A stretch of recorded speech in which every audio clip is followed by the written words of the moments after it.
Даниловский благовестник.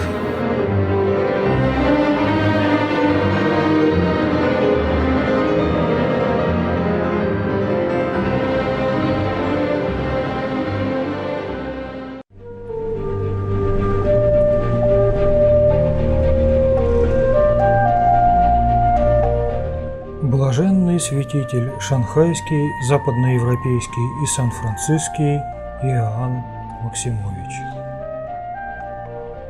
Государственная власть в России. Да ведают потомки православных земли родной минувшую судьбу. Своих царей великих поминают за их труды, за славу, за добро. А за грехи, за темные деяния Спасителя смиренно умоляют. Александр Сергеевич Пушкин. Помянух дни древние и поучихся. Псалом 142.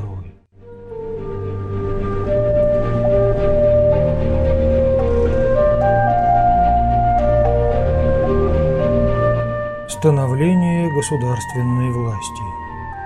X-XIII века от Рождества Христова.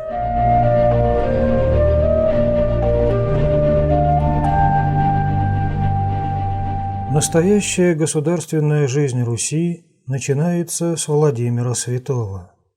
Бывшие до него князья были не столько государями-правителями, сколько завоевателями, для которых не так важно было благоустроить собственную страну, сколько покорить себе или заставить платить дань какую-нибудь богатую землю.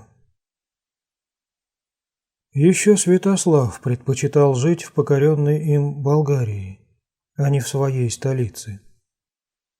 Принесенное в Россию христианство сначала Ольгой, имевшей большое влияние на старших внуков своих, Ярополка и Олега, а затем окончательно святым Владимиром Красное Солнышко, крестившим Русь, положило твердые устои российской государственности.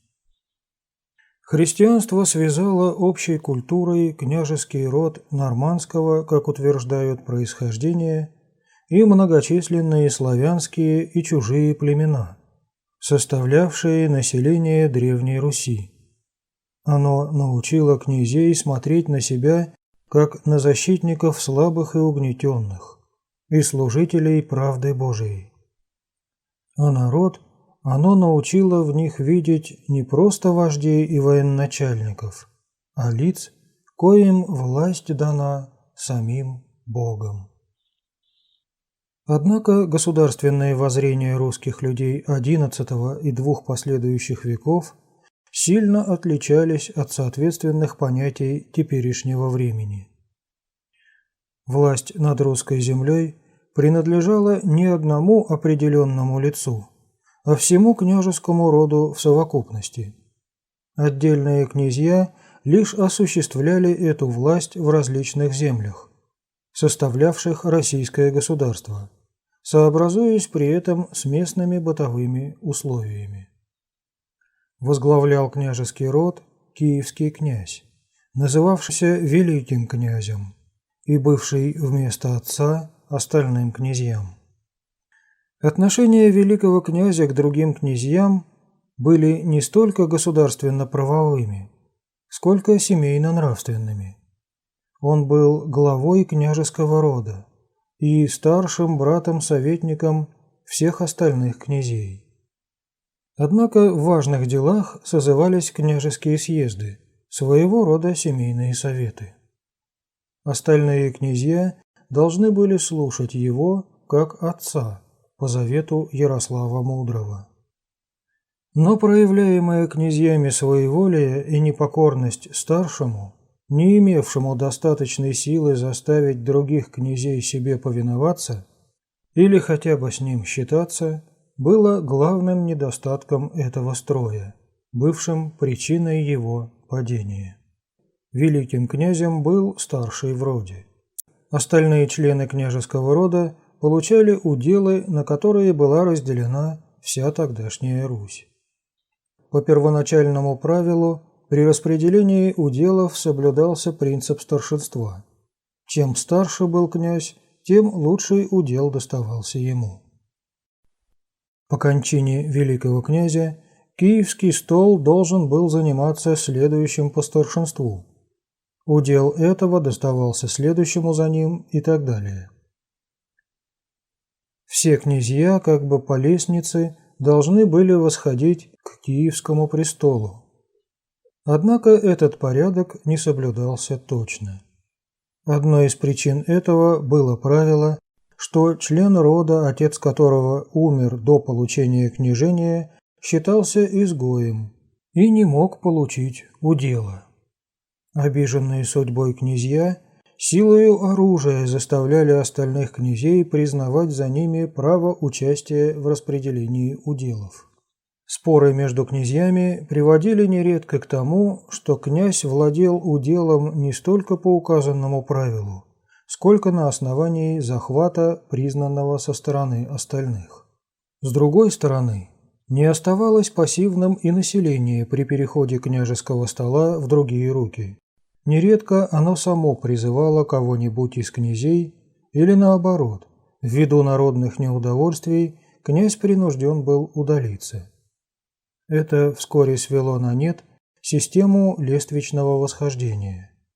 Князья большую частью стали получать уделы в своей отчизне, то есть там, где владел их отец. В Черниговско-Северской земле утвердилась линия Святослава Ярославича, Переяславской Всеволода и так далее. Наряду с этим продолжались, однако, искания столов князьями и смена князей самим населением. Государственное устройство какой-нибудь области не мыслилось без возглавления ее князем. «Князя с ними не было, а боярина не все слушают», — говорит летописец, объясняя причины военной неудачи. Князьями были все члены княжеского рода, то есть законно рожденные княжеские сыновья, и лишь только они. Когда в 1187 году галицкий князь Ярослав Осмомысл, умирая, оставил стол своему незаконному сыну Олегу, галичане прогнали последнего. Любовница Ярослава Анастасия была ими сожжена еще при его жизни. Галичане прогнали Олега и поставили князем законного, Владимира. Известен лишь единственный случай, что княжение захватил боярин, не принадлежавший княжескому роду. Это галицкий боярин Володислав, наложивший этим на себя несмываемое пятно в глазах современников. Единство княжеского рода и единый митрополит были олицетворением единства Руси в удельный период и предохраняли ее от распадения на ряд отдельных государств. Главой княжеского рода, как было уже сказано, был великий князь, которым должен был быть старший член рода. Были случаи, что великим князем делался не старший, но это всегда рассматривалось как исключение из правила. Когда Святослав Ярославич, изгнав своего брата Изяслава, захватил Киевский престол, преподобный Феодосий убеждал его вернуть престол брату и не хотел сначала поминать его как князя, а потом, хотя и поминал его, но после законного Изяслава. Владимир Мономах долго не соглашался занять Киевский стол, помимо старших двоюродных братьев, несмотря на настойчивые просьбы киевлян. Но природные качества и авторитет Мономаха настолько возвышали его, что и народ, и князья лишь в нем видели лицо, могущее явиться примирителем раздираемой усобицами Руси. По смерти Святополка Изяславовича Владимир в 1113 году помимо Святославовичей сделался великим князем, а в 1116 году эфесским митрополитом Неофитом венчан на царство. Мономах своим авторитетом сумел примирить князей, и успокоил немного терзаемую русскую землю. Но по смерти его вновь начались усобицы. Русь гибла от набегов половцев, междоусобных войн, постоянной смены князей, переходивших на лучшие уделы. Народ начал переселяться на север, где зародился новый центр русской государственности. Благоустройство Суздальско-Ростовского княжества начал младший сын Мономаха Юрий Долгорукий, долго там княживший и скончавшийся в 1157 году великим князем Киевским. Его дело продолжил его старший сын Андрей. Сделавшись великим князем, Андрей, не поехав в Киев, остался жить на севере, при этом не в старых городах Ростове или Суздале, а в небольшом тогда своем городе Владимире, ему лично обязанным своим возвышением и благоустройством. Андрей ясно стремился к уничтожению старого государственного устройства и установлению едино и самодержавия. С князьями он обращался как с подчиненными, отдавал им приказания, сам назначал им уделы, а непокорных изгонял из русской земли. Такою деятельностью Андрей возбудил во многих сильное неудовольствие, и 30 июня 1175 года был убит заговорщиками в своем селе Боголюбове.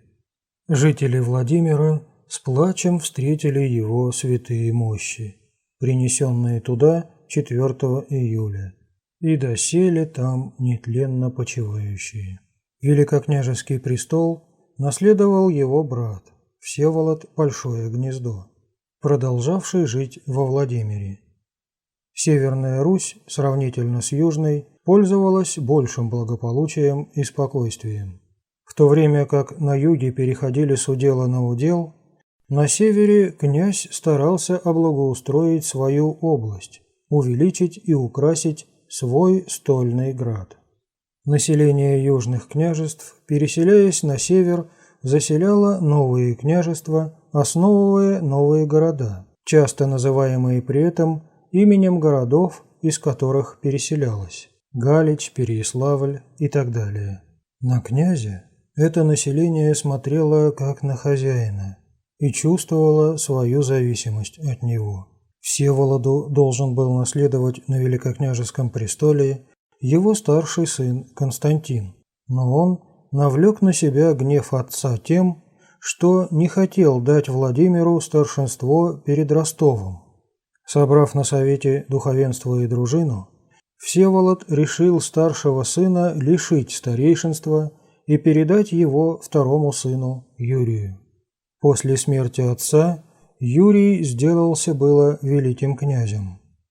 Но вскоре у него произошло столкновение с Новгородом и некоторыми князьями, которые вспомнили, что он занимает престол в нарушение права старшего брата, и решили восстановить старый порядок. Войска встретились на реке Липице.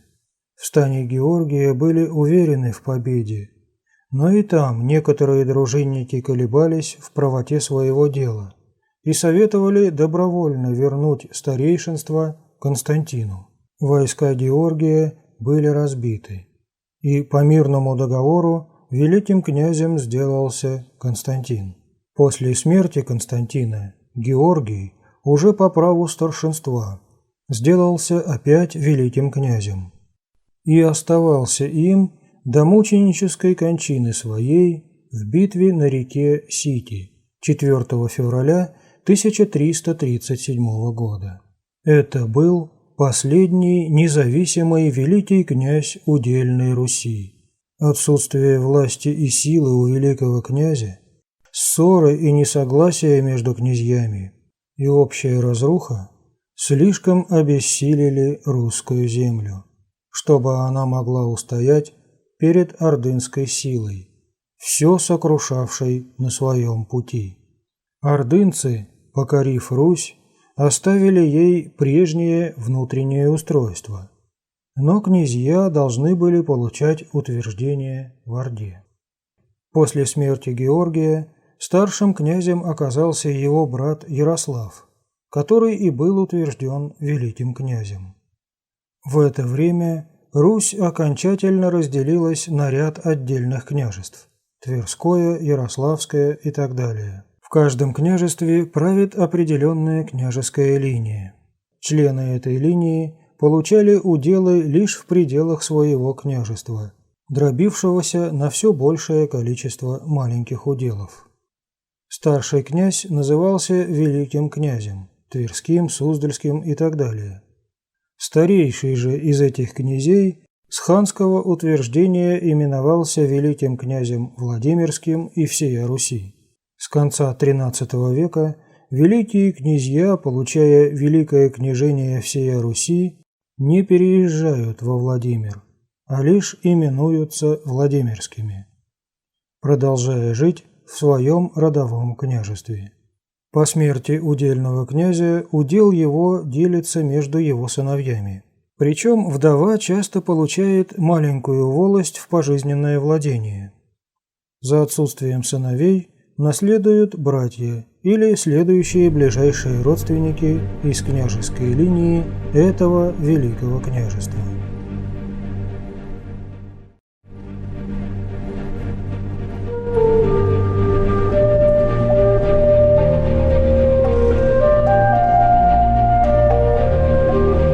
Новый порядок престолонаследия.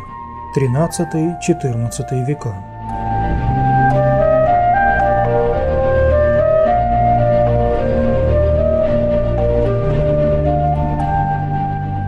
Когда в 1243 году, после смерти ярославского князя Василия, вспоминаемого церковью 3 июля вместе с братом Константином, скончавшимся до него, княжевшая в Ярославле линия прекратилась. Престол перешел к единственной дочери Василия, Марии, и князем сделался женившийся на ней смоленский князь Феодор. Мария через несколько лет скончалась. Тогда мать ее, княгиня Ксения, с боярами объявила, что так как княжество наследовала Мария, а не Феодор, то после смерти ее законным и природным князем является их единственный малолетний сын Михаил. Феодор, находившийся в это время в Орде, по возвращении своем не был впущен в город, как инородный князь, и принужден был удалиться, а опека над малолетним князем перешла к Ксении. Но через несколько времени князь Михаил умер. Ближайшим родственником почившего князя теперь являлся его отец Феодор, и он, за отсутствием других ярославских князей, опять занял Ярославское княжение и княжил до своей смерти в 1286 году, оставив в наследство Ярославское княжество сыновьям своим от второго брака, скрещенной ханской дочерью, Давиду и Константину, так же, как и отец, прославившимся святостью и чудесами. Память их 19 сентября. Великим князем всея Руси хан утверждал обыкновенно старшего в роде, перечисляя 15 великих князей, княживших в период с 1212 по 1328 год. Историк Платонов отмечает, что только 3 из них захватили великое княжение с явным нарушением порядка старшинства. Однако великий князь не имел никакой силы и авторитета. Другие князья не слушались и даже часто враждовали с ним, стремясь его ослабить. Споры между князьями о праве названия великого князя еще более разоряли и без того разоренную Русь. Южная Русь, эта колыбель России, начинает попадать под власть литовских князей. Сначала это не вносило особых перемен в южно-русскую жизнь. Казалось, что идет лишь перемена династии и подчинение ее не великому князю всея Руси из дома святого Владимира, а великому князю литовскому, даже принявшему титул литовского и русского. Литовские князья, садясь на русские уделы, принимали православие и русскую культуру, женились на русских княжнах, иногда даже подчинялись не литовскому, а русскому великому князю. Святой Давмонт, князь Литовского дома, прославился святостью и на вечные времена сделался защитником Пскова. Но это было в начале. Последовавшее затем соединение Литвы с Польшей и введение в ней католичества подвергли Южную и Западную Русь, перешедшую под другую власть, страшному порабощению. Митрополиты российские еще после разорения Киева ордынцами переехали на север и жили большую частью во Владимире, объезжая и другие города. Южные князья стали тогда домогаться особого митрополита. Последние знаки единой русской государственности исчезли бы, если бы не нашелся новый центр, объединивший Русь, и не изменилась бы вся система государственного управления. Этим центром была Москва. До середины XIII века маленький городок, а при Александре Невском доставшееся его младшему сыну Даниилу. Мудрый святой Даниил сделал из своего маленького удела сильное и спокойное княжество. После него княжили его сыновья. Святой митрополит Петр, объезжая города, познакомился с князем Иоанном, замещавшим своего старшего брата Юрия, ведшего тогда бесславную борьбу за великое княжение со своим двоюродным дядей, святым Михаилом Тверским. Святитель полюбил князя Иоанна и прозрел будущее Москвы. Он посоветовал князю заложить каменную церковь во имя Успения Богородицы, сказав при этом: «Если меня, сын, послушаешься, храм Пречистой Богородицы построишь и меня упокоишь в своем городе, Бог благословит тебя и поставит выше всех других князей и распространит город этот паче всех других городов. И будет род твой обладать местом сим вовеки, и руки его взыдут на плечи врагов ваших, и святители поживут в нем, и кости мои здесь положены будут». 21 декабря 1326 года святитель Петр скончался в собственноручно им устроенном гробу близ жертвенника строящегося храма. Великим князем в это время был Александр Михайлович Тверской, а московским князем – Иоанн, наследовавшим Юрию. Но вскоре в Твери народ перебил ордынцев. Хан лишил Александра звания великого князя и дал его Иоанну Даниловичу. Став великим князем, Иоанн деятельно продолжал увеличивать московское княжество, присоединяя к нему соседние уделы. Иногда употреблял оружие, иногда родственные связи, покупку, убеждения. Он требовал, чтобы и остальные князья его слушались. С ордынцами же умел мирно ладить, и этим доставил успокоение измученной русской земле.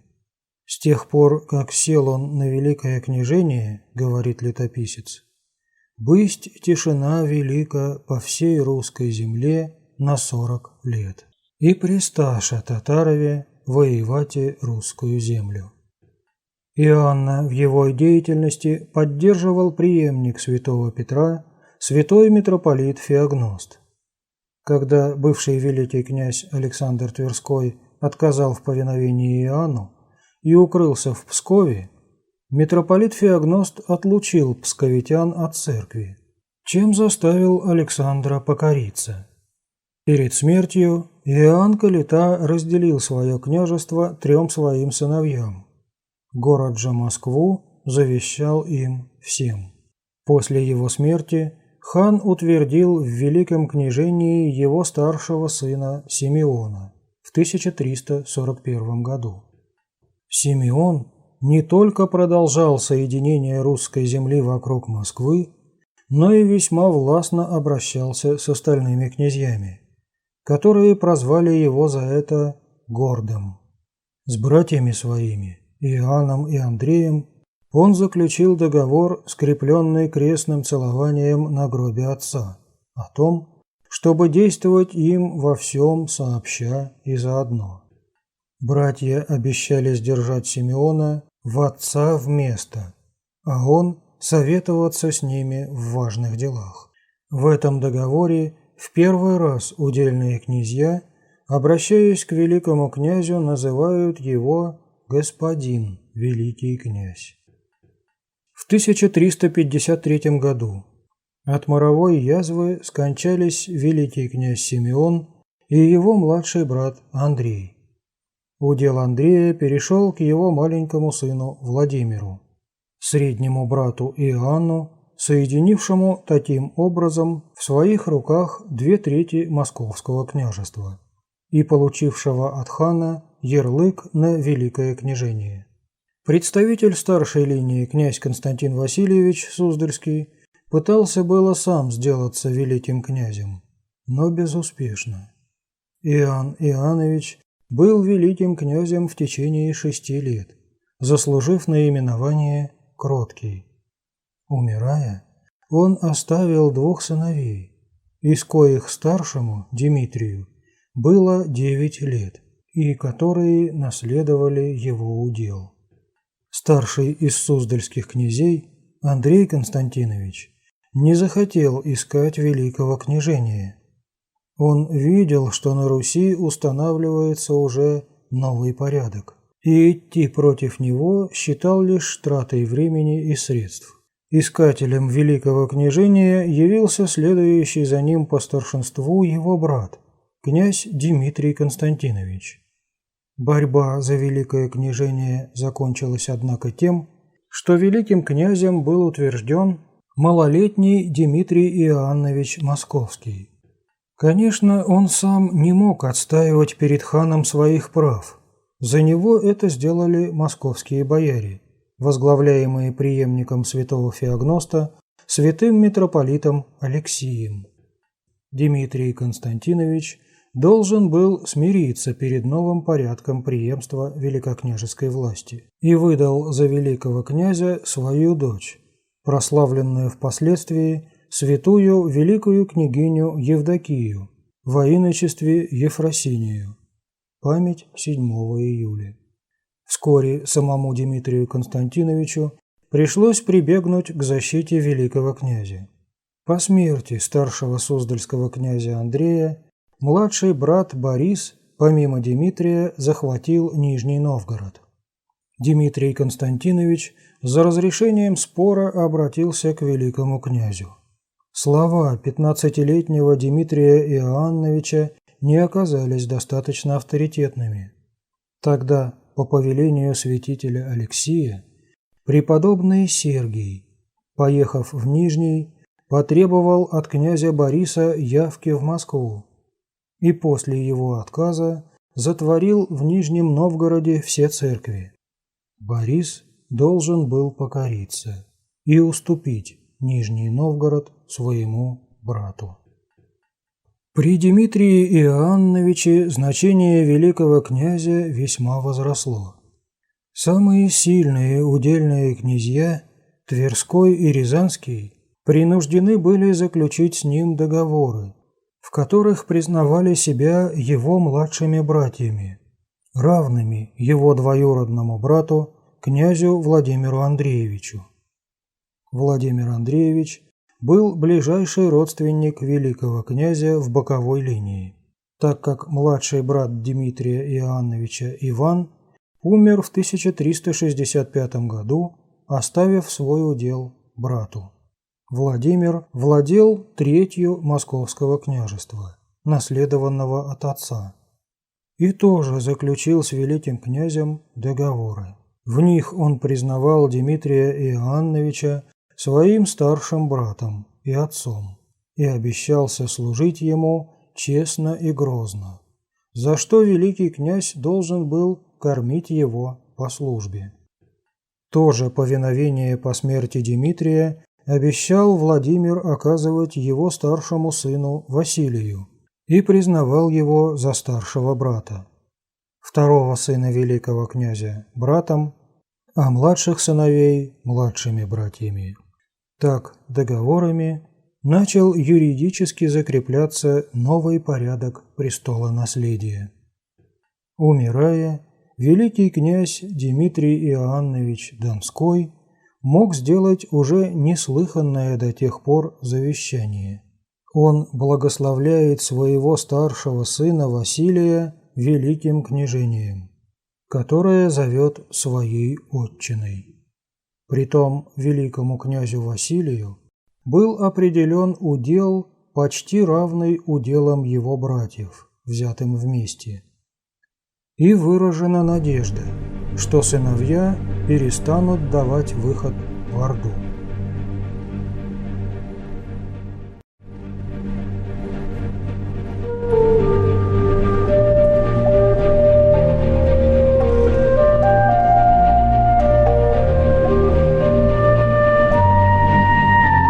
Самодержавие.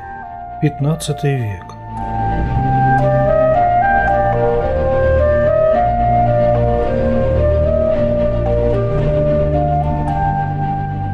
Сын Дмитрия Донского, Василий Дмитриевич, был продолжателем дела отца. Он присоединял к Москве удельные княжества. С оставшимися же еще удельными князьями заключал договоры о том, что они должны ему подчиняться и не искать великого княжения. С рязанским великим князем договор был заключен от имени всех князей Московского княжества. В нем московские князья делятся на младших и меньших братьев великого князя. Младшими называются следующие по старшинству за великим князем Василием Дмитриевичем его брат Юрий и их двоюродный дядя князь Владимир Андреевич, а меньшими остальные. Рязанский великий князь приравнивался к младшим братьям. К ним же приравнен и Тверской великий князь. Василий Дмитриевич заключил договоры и со своими родными меньшими братьями, по которым они обязывались после его смерти признать великим князем его старшего сына. Младший брат великого князя Юрий Дмитриевич не захотел, однако, признать нового порядка престолонаследия и решил добиваться великого княжения после брата. Когда великий князь Василий Дмитриевич в 1425 году скончался, оставив наследником десятилетнего сына, тоже Василия, митрополит Фотий известил об этом князя Юрия, оставшегося старшим в великокняжеской семье, и пригласил прибыть в Москву. Юрий не пожелал подчиниться племяннику и пошел с войском на Москву. По поручению вдовы Василия Дмитриевича и московских бояр для переговоров с Юрием к нему в Галич выехал митрополит Фотий. Юрий не хотел отказаться от своих притязаний, и святой Фотий, не благословив ни Юрия, ни жителей Галича, выехал из него.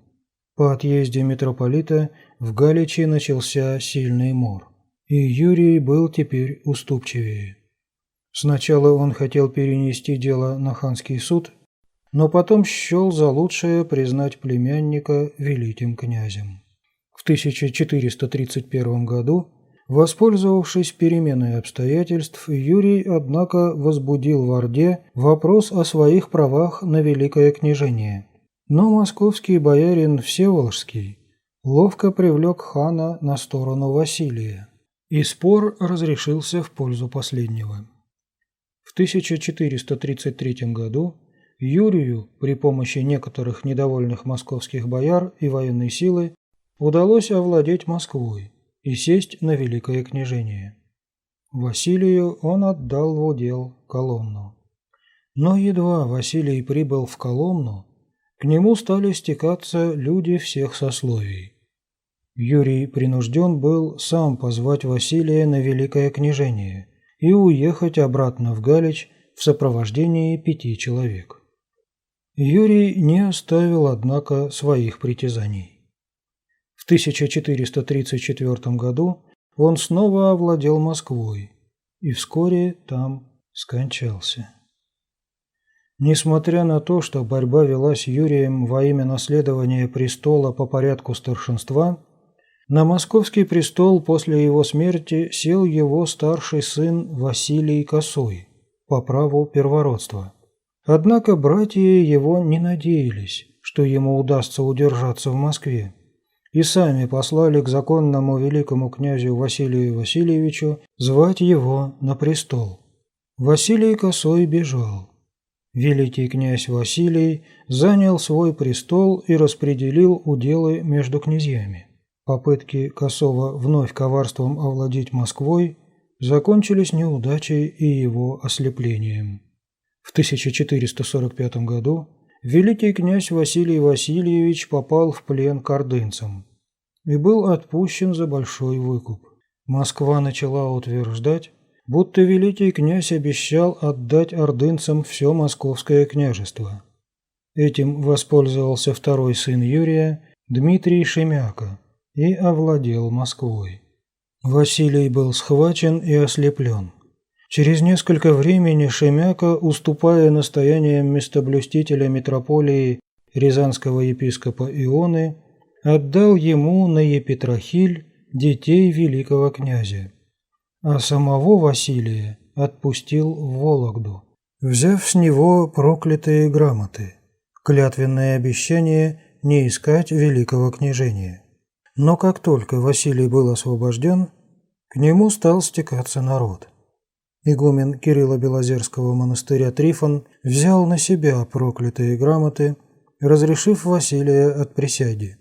Василий двинулся с войсками в Москву, где немедленно произошел переворот в его пользу.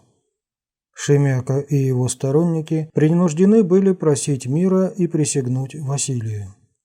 Шемяка, однако, не выполнил клятвы и продолжал действовать против великого князя. Тогда от лица всего духовенства Шемяке было отправлено послание, подписанное 5 епископами – Ростовским, Суздальским, Рязанским, Пермским и Коломенским, и 2 архимандритами.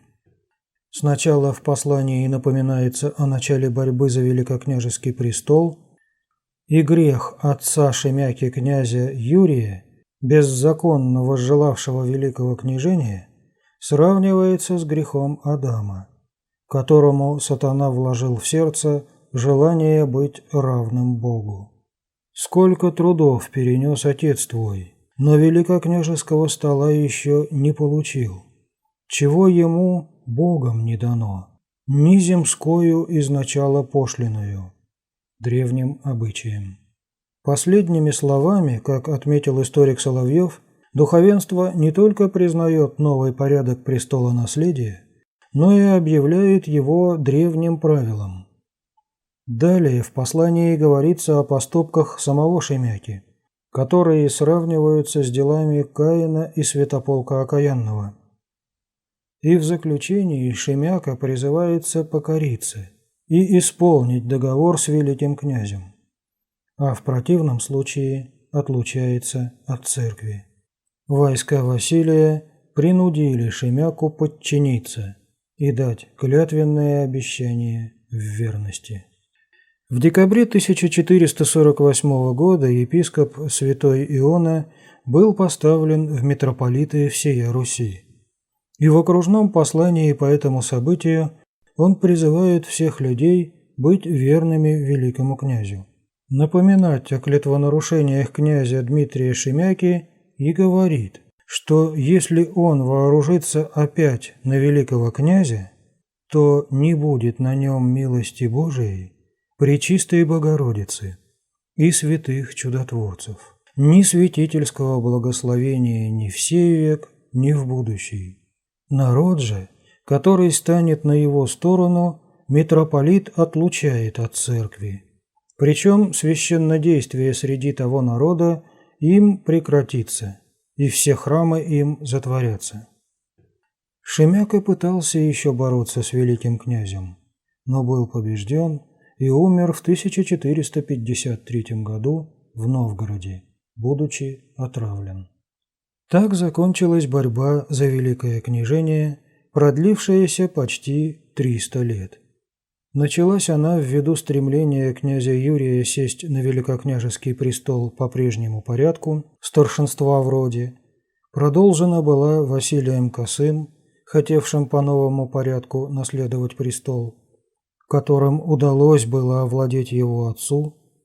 Закончилась попыткой Дмитрия Шемяки, воспользовавшись плодами деятельности отца и брата, утвердиться на великом княжении.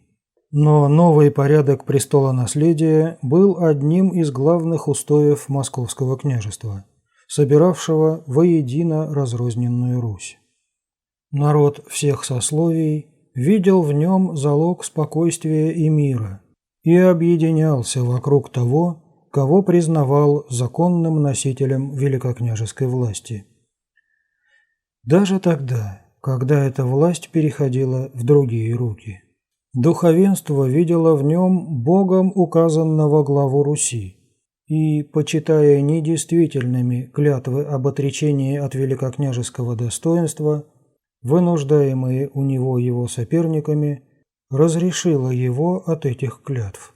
Наоборот, восстание против законного государя и нарушение данной ему присяги почиталось тяжким грехом, отпадением от христианства. Смотреть грамоты святого митрополита Ионы о поставлении своем и к новгородскому архиепископу о неукрывательстве Шемяки.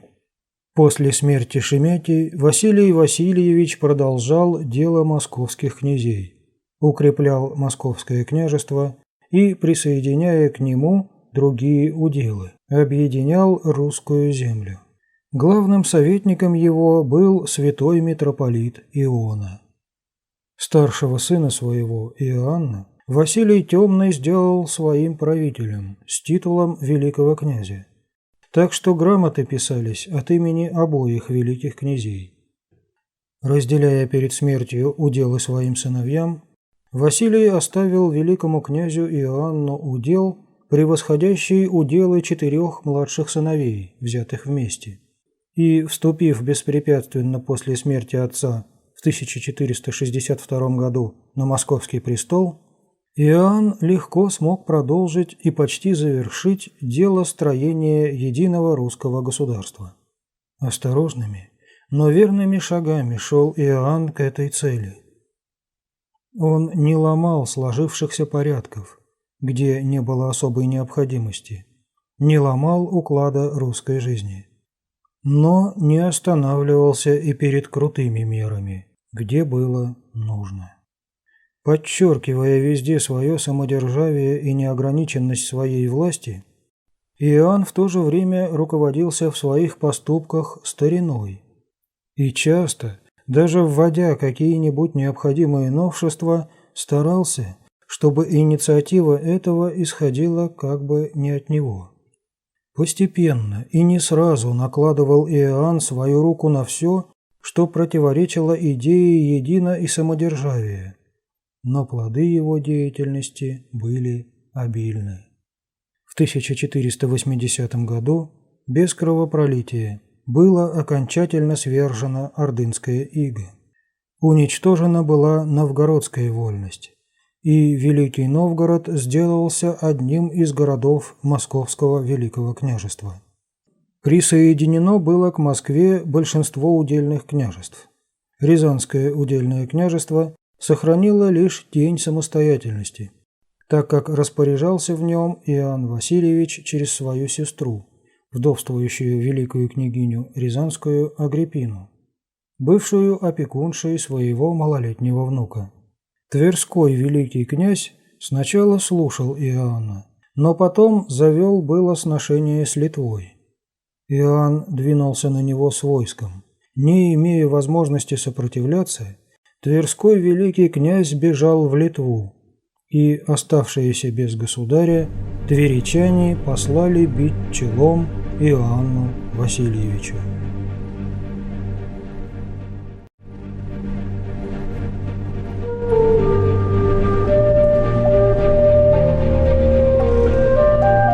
Царь всея Руси.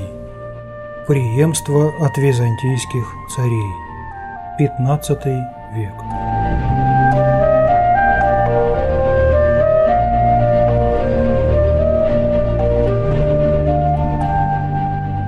В 1480 году без кровопролития было окончательно свержена ордынская ига. Уничтожена была новгородская вольность, и Великий Новгород сделался одним из городов Московского Великого княжества. Присоединено было к Москве большинство удельных княжеств. Рязанское удельное княжество сохранило лишь тень самостоятельности, так как распоряжался в нем Иоанн Васильевич через свою сестру, вдовствующую великую княгиню Рязанскую Агриппину, бывшую опекуншей своего малолетнего внука. Тверской великий князь сначала слушал Иоанна, но потом завел было сношение с Литвой. Иоанн двинулся на него с войском. Не имея возможности сопротивляться, Тверской великий князь бежал в Литву, и, оставшиеся без государя, тверичане послали бить челом Иоанну Васильевичу.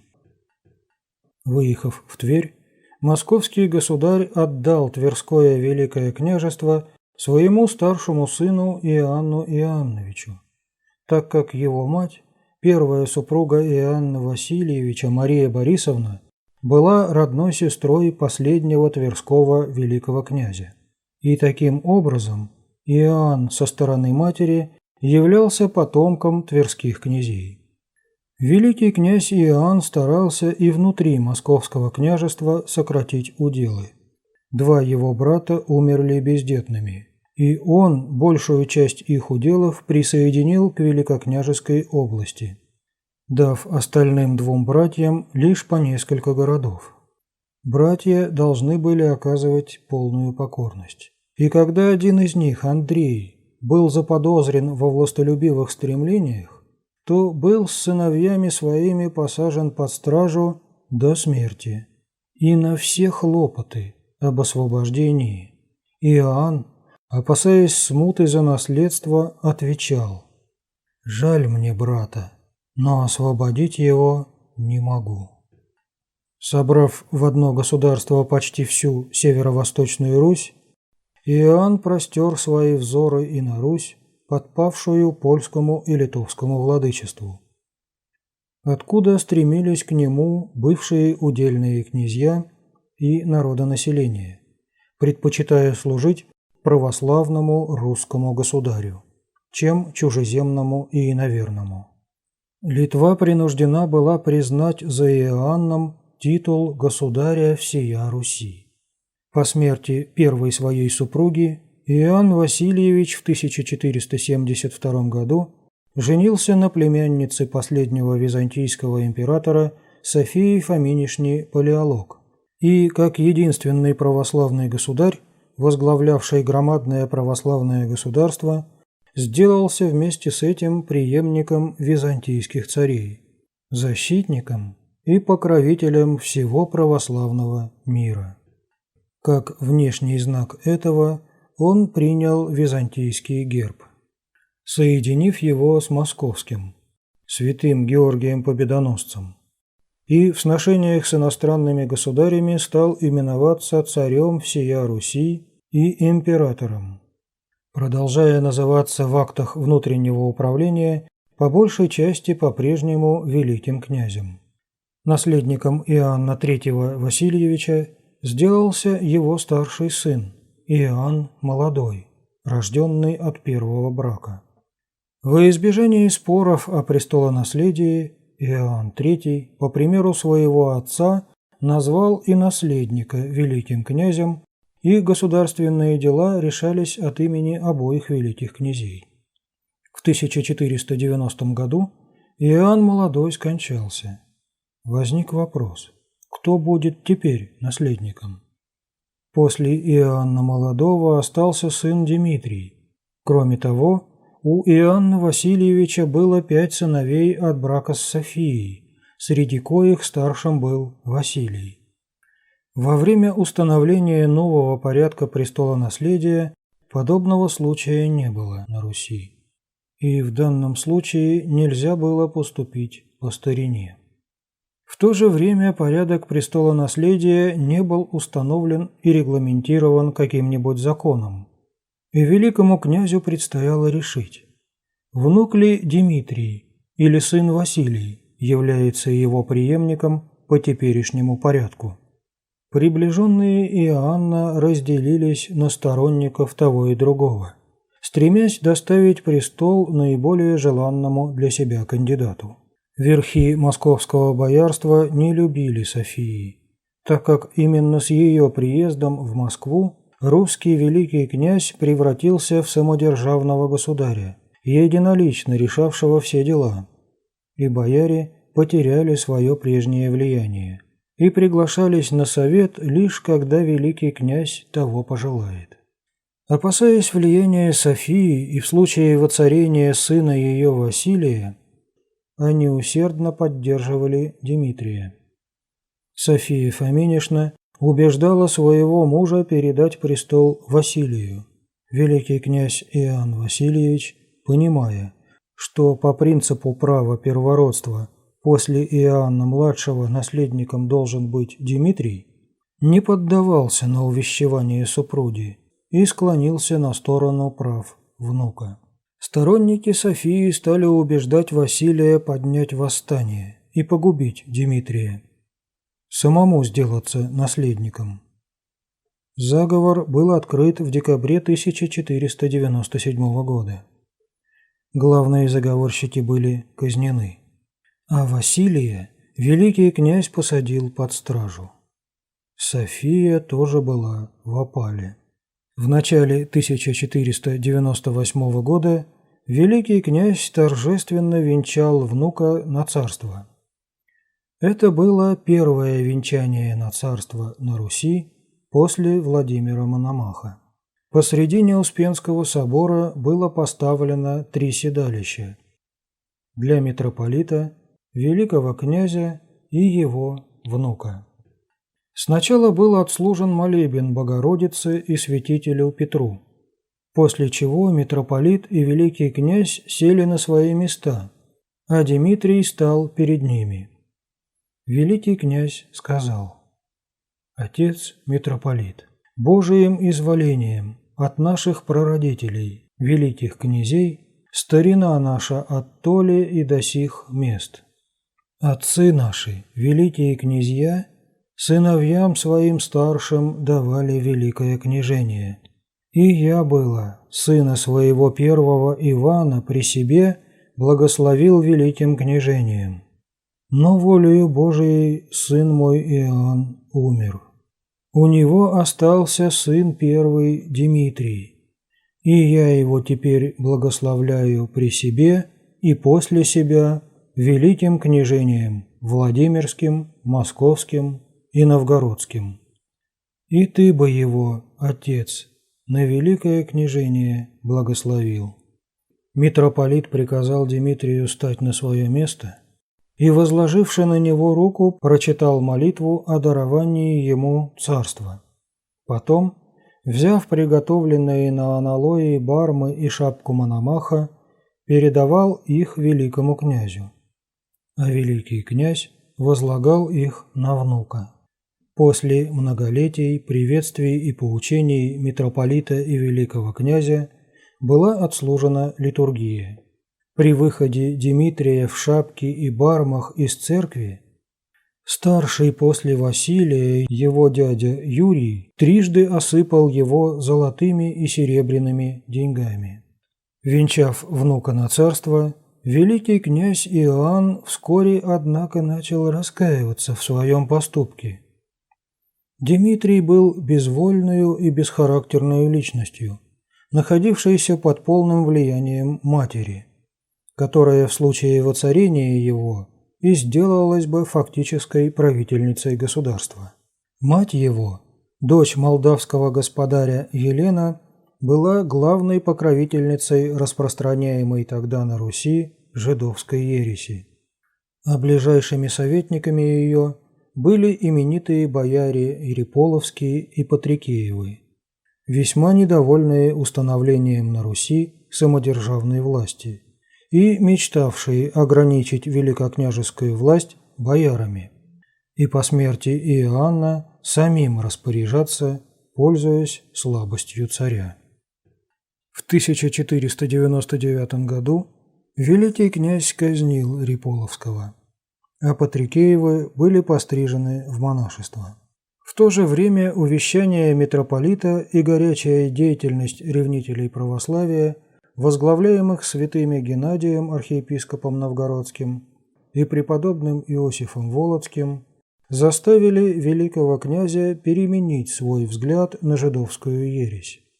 Еще в 1494 году православным удалось добиться ухода на покой жидовствующего митрополита Зосимы и поставления в митрополиты строгого православного Симона.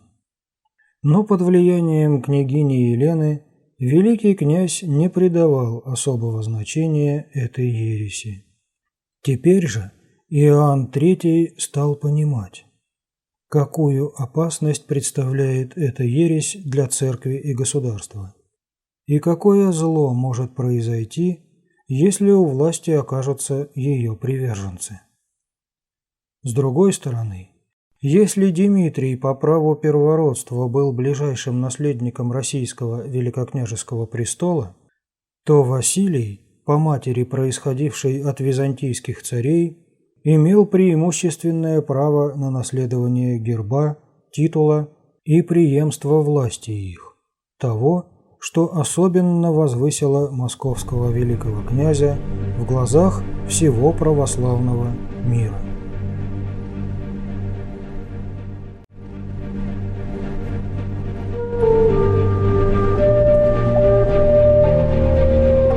Окончание удельного периода Руси. Царская власть. Первая половина XVI века.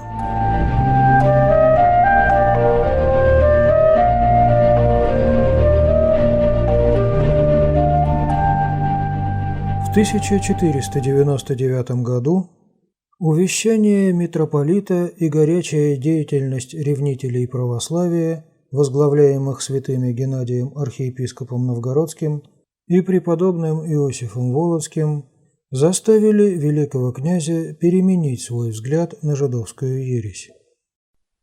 Еще в 1494 году православным удалось добиться ухода на покой жидовствующего митрополита Зосимы и поставления в митрополиты строгого православного Симона. Но под влиянием княгини Елены великий князь не придавал особого значения этой ереси. Теперь же Иоанн III стал понимать, какую опасность представляет эта ересь для церкви и государства, и какое зло может произойти, если у власти окажутся ее приверженцы. С другой стороны, если Дмитрий по праву первородства был ближайшим наследником российского великокняжеского престола, то Василий, по матери происходившей от византийских царей, имел преимущественное право на наследование герба, титула и преемство их власти, того, что особенно возвысило московского великого князя в глазах всего православного мира. Приверженность же православию София доказала. Хотя римский папа всячески покровительствовал ей и даже устроил ей брак с Иоанном, она не склонилась к унии и не поколебалась в истинной вере. Иоанн III не сразу решился переменить прежде им принятое решение и захотел испытать характер старшего сына Софии. Василий был вызван из-под стражи к великому князю. Изложив тяжесть поступка сына и его виновность, Иоанн III спросил Василия, что сделал бы он сам с таким сыном? Простил бы? «Нет, не простил», — ответил Василий. Иоанн III освободил Василия и дал ему великое княжение Новгородское и Псковское. Жители Новгорода и Пскова, среди которых было много выходцев из Москвы, были поражены выделением их земель в особый удел и отправили посольство к великому князю Иоанну просить, чтобы было по старине: кто государь в Москве, тот и в Новгороде, и в Пскове. С гневом выслушал это Иоанн. «Разве не волен, — сказал он, — во внуке и детях?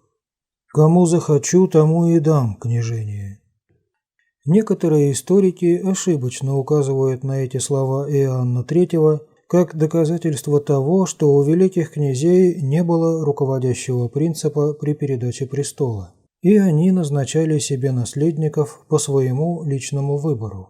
Однако здесь речь шла не о наследстве великокняжеского престола, а о выделении части московского государства в особый удел. В вопросах же о разделении земли на уделы и о распределении их между сыновьями русские князья были вольны в делах во все время существования в России уделов. Иначе рассуждал Иоанн III в вопросе престолонаследия. Хотя впоследствии, лишив Дмитрия наследства и сделав наследником Василия, он говорил, что какой сын отцу норовит, того он больше жалует, а если сын отца не слушает, того за что жаловать? Но в действительности, имея внука и 5 сыновей от второго брака, он выбирал лишь между сыном старшего сына и старшим из остальных своих сыновей. Несмотря на то, что остальные 4 сына не выходили из его повиновения и были более покорны, чем старший. Правда, и в вопросе престолонаследия Иоанн III не потерпел бы противоречия со стороны подданных и не стал бы выслушивать их указания, приняв, быть может, то или иное мнение в лучшем случае, как совет. Самодержавные государи не имеют ограничений извне, но ограничением их является их собственная совесть, их сознание ответственности перед Богом и решимость идти по пути, завещанному их предшественниками для достижения благосостояния их державы. Хотя Иоанн III везде подчеркивал неограниченность и независимость своей власти, он всегда руководствовался стариной и заветами своих предков, собирателей Руси. Дмитрий продолжал еще некоторое время носить титул великого князя и считался наследником. В 1502 году великий князь посадил Елену и Дмитрия под стражу, запретил поминать их на Ектеньях и называть Дмитрия великим князем. Василий был посажен на великое княжение Владимирское и Московское, и имя его стало писаться во всех грамотах рядом с отцовским. Вслед за этим были приняты меры и против жидовствующей ереси.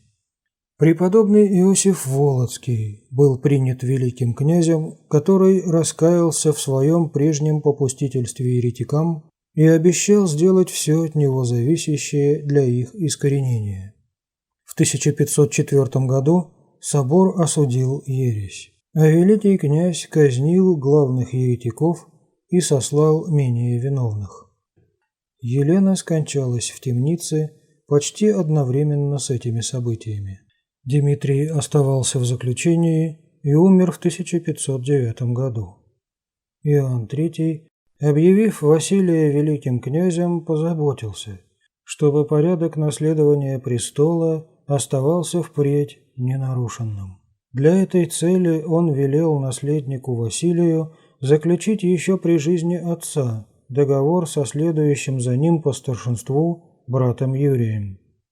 По этому договору Юрий обещает содержать Василия господином и братом старшим честно и грозно, а после смерти Василия состоять в таких же отношениях к сыну его, которого он благословит на великое княжество, быть под ним и не подыскиваться никаким способом.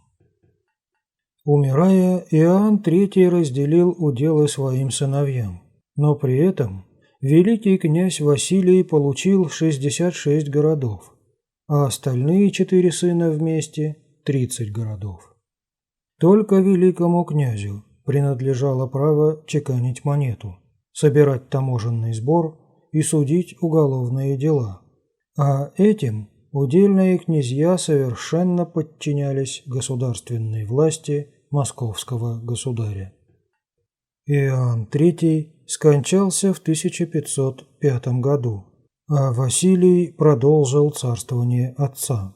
Он закончил то, что не успел сделать его отец.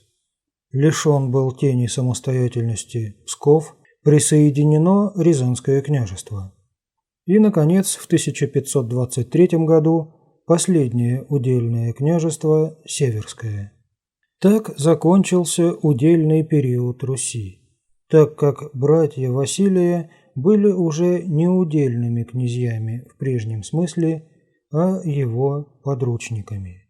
Когда северский князь был посажен Василием под стражу, по улицам Москвы бегал юродивый с метлой и кричал: «Пора последний ссор выметать». Братья Василия оказали ему полное повиновение. 3 из них умерло еще при его жизни. Детей у Василия долго не было, и наследником являлся следующий за ним брат Юрий. Василий скорбел об этом, так как считал, что Юрий не способен быть хорошим государем, и очень желал иметь сына. Наконец, в 1530 году от второго брака с Еленой Глинской у него родился сын Иоанн, а через год и несколько месяцев Юрий. Брат его, князь Юрий Иоаннович, в договоре с ним подтвердил свое прежнее обещание, данное при жизни Иоанна III, признав наследником старшего сына Василия, малолетнего Иоанна. В 1533 году великий князь Василий опасно заболел и почувствовал приближение смерти. Он благословил 3-летнего Иоанна на великое княжение крестом святого чудотворца Петра митрополита, а другим крестом благословил второго сына Юрия, который получил небольшой удел. Предав наследника Богу, Пречистой Богородице, святым чудотворцам и митрополиту Даниилу, он увещевал своих братьев исполнять данное слово и под сыном его работать на благо Руси. Также и бояр убеждал верно служить после его смерти сыну, сказав им при этом: «Вы знаете, что государство наше ведется от Владимира Святого. Мы ваши прирожденные государи, а вы наши извечные бояре».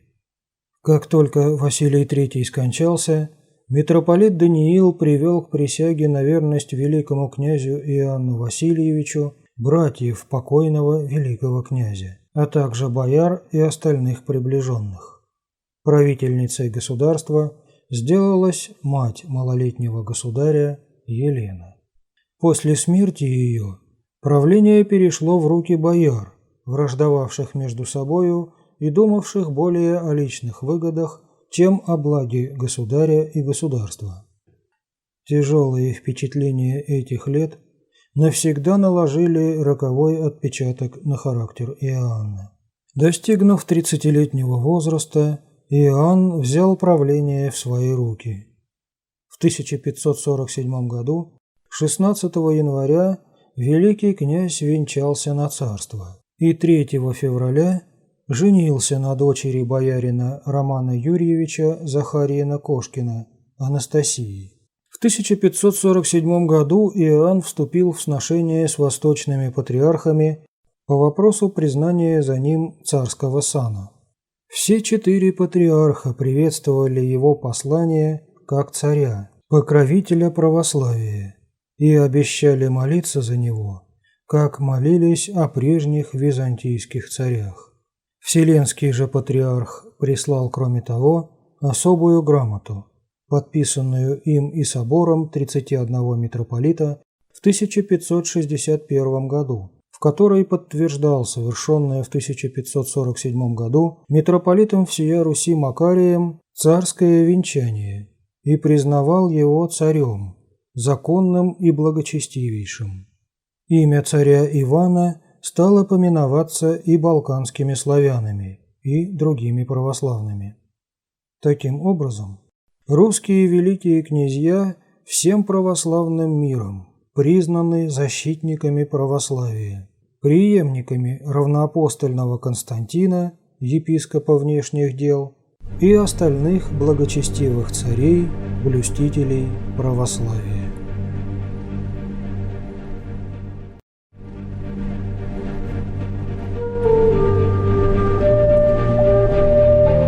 Царь Божиим изволением. Пресекновение рода царей московских. Вторая половина XVI века.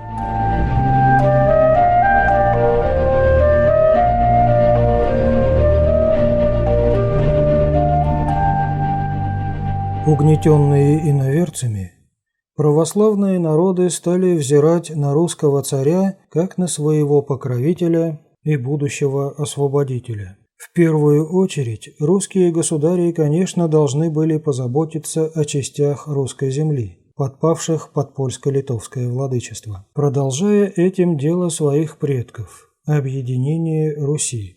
Вместе с этим границы Руси нужно было обезопасить от остатков Орды, делавших набеги на русские окраины.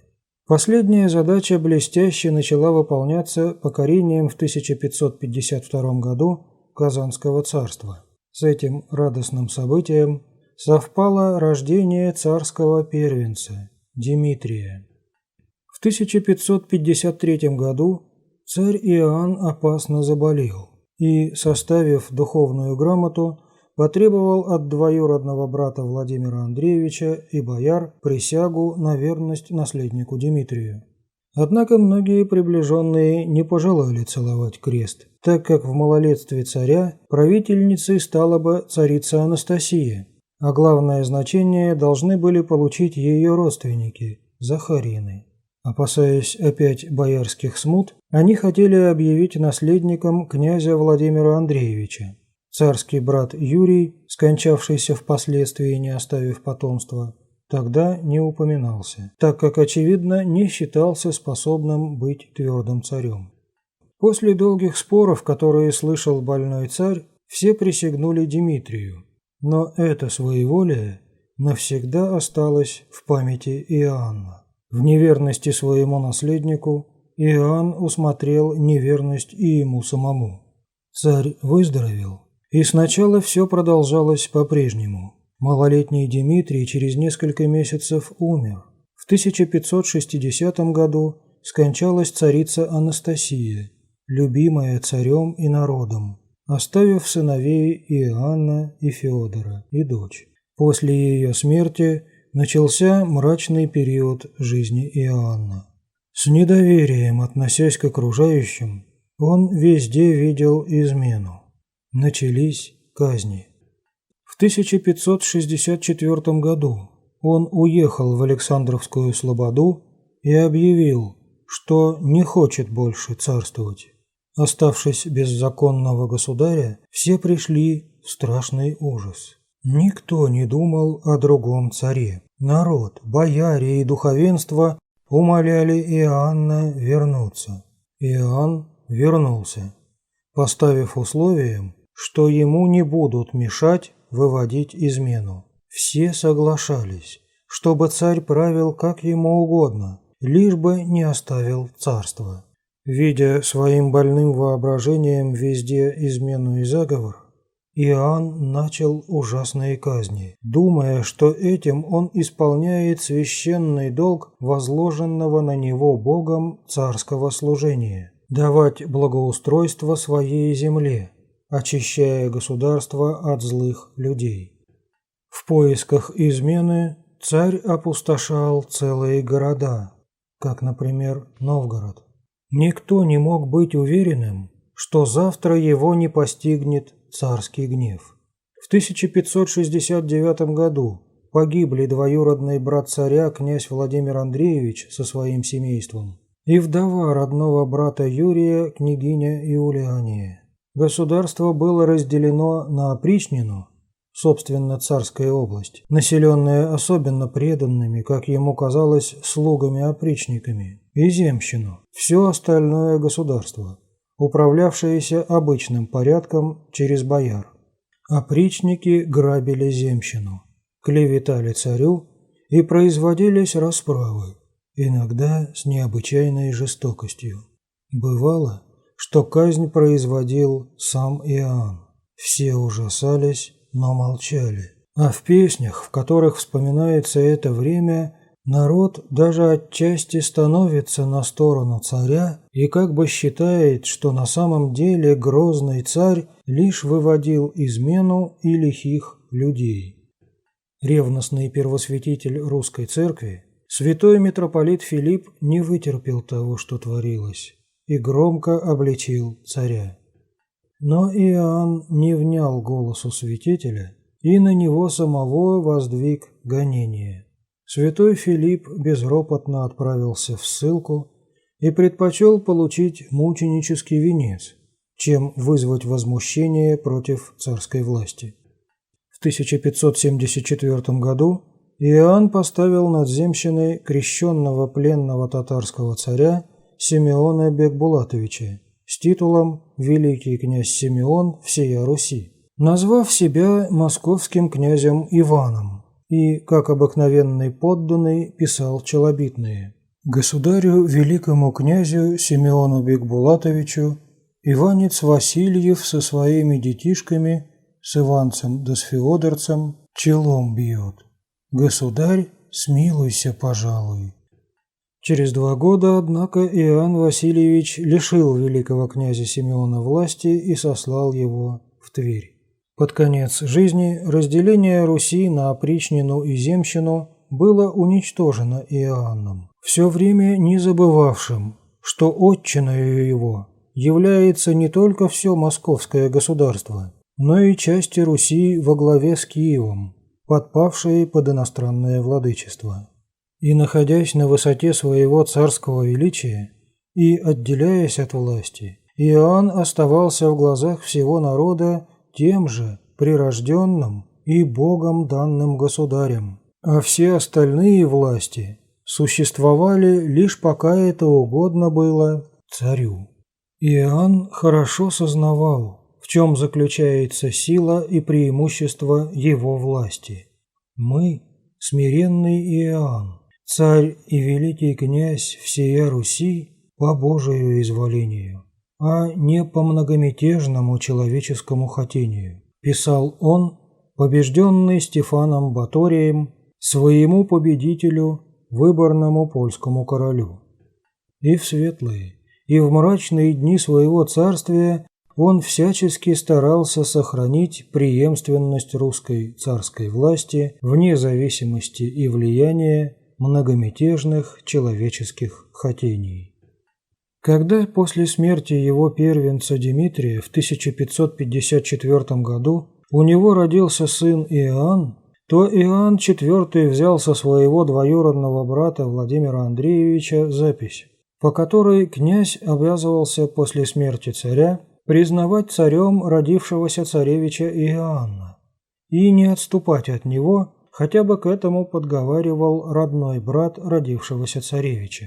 Этим Иоанн IV хотел у своих будущих детей отнять всякие возможности к выступлениям против старшего брата. В случае же смерти царевича Иоанна и остальных царских детей, князь Владимир обязывался выполнять завещание царя, сохраняя должное почтение к его вдове. В 1572 году Иоанн Грозный составил духовное завещание. В нем он благословил сына своего Иоанна царством русским, шапкой Мономаховою и всем чином царским, а второму сыну Феодору оставлял удел в 14 городов, но и этот удел оставался частью государства московского.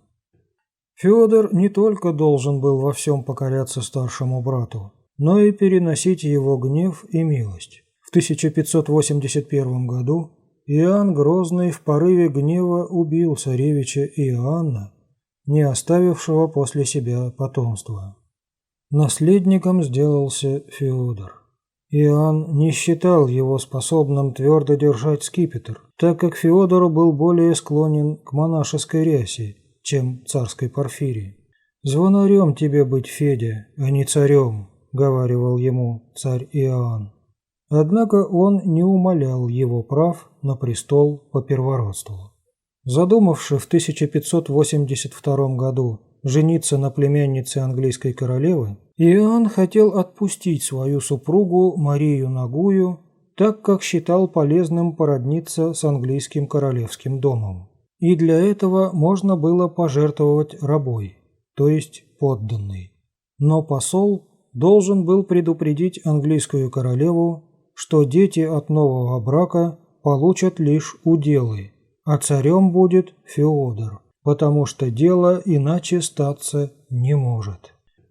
Брак, впрочем, не состоялся, и Иоанн остался жить с Марией Феодоровной Нагуй, своей шестой или восьмой супругой.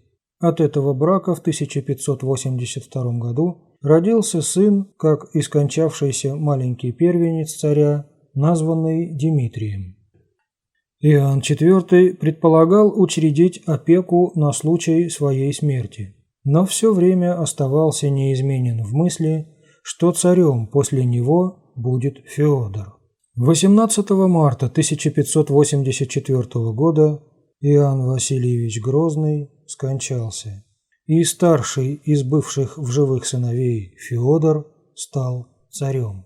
Как только царь Иоанн скончался, в народе распространился слух, быть может, из личных целей, пущенный некоторыми боярами, что царя Иоанна извел боярин Богдан Вельский, воспитатель маленького Дмитрия, и что он хочет извести и царя Феодора. Произошло волнение, и народ бросился в Кремль на защиту царя. Волнение было прекращено тем, что Вельский был выслан в Нижний Новгород. Дмитрию в удел дали Углич и послали его туда с матерью и дядьями. В России по всей земле было известно, что царевич Феодор не любит светской жизни, и опасались, как бы он не отказался от принятия царской власти. Поэтому вскоре съехались представители духовенства и населения. 4 мая состоялось заседание образовавшегося таким образом Земского собора, который обратился к Феодору Иоанновичу с просьбой не откладывать венчание на царство. На Вознесение 31 мая царь Феодор венчался на царство. Главным его боярином сначала был его родной дядя Никита Романович Захарин, который управлял всеми делами. После его смерти в 1586 году царь Феодор поручил правление государством своему шурину Борису Годунову, сам почти совершенно удалившись от государственных дел. Борис Годунов осуществлял, можно сказать, всю полноту царской власти, лишь действуя под именем царя. Детей у Феодора Иоанновича не было, и наследником являлся подраставший в Угличе царевич Дмитрий. 15 мая 1591 года святой благоверный царевич Дмитрий был найден убитым в своем дворе.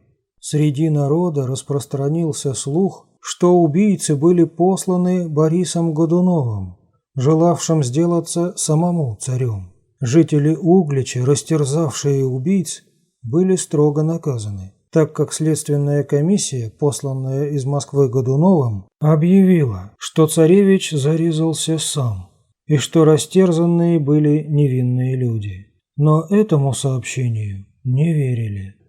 В 1592 году у царя родилась дочь Феодосия, но скоро умерла. В 1596 году скончался царь Феодор Иоаннович, не объявив никого наследником. С его смертью пресекся род великих князей и царей московских.